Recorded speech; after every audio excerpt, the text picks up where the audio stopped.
The city's Code Enforcement and Community Enhancement Division of the Police Department handles landlord-tenant affairs in the city.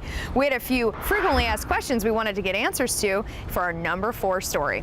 Meet Christina Casarella-Berry. She's the city's landlord-tenant specialist. City of Rockville, landlord-tenant, Christina speaking. She's on call to help landlords and tenants in the city.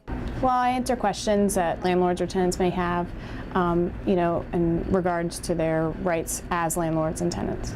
Rockville City Code is the rule book for the city. Chapter 18 focuses on the rights of landlords and tenants, and Chapter 5 handles property maintenance issues. Now some other frequently asked questions. How long does a landlord have to return a security deposit? They have 45 days from the date that you move out. How much interest is applied to a security deposit? 3%, and that actually started October 1st of 2004.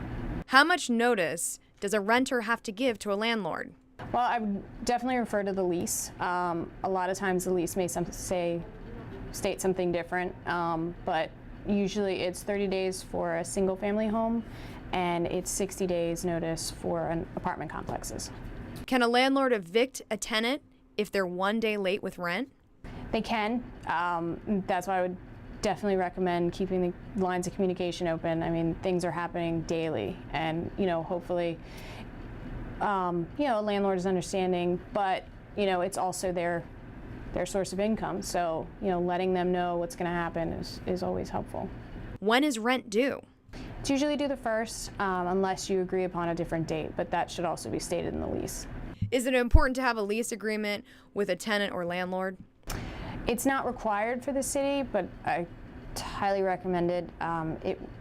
Even if it's just a simple sheet that has your name, landlord, tenant name, and the address, and how much security deposit's given, how much rent per month is given, just something so you have it in writing.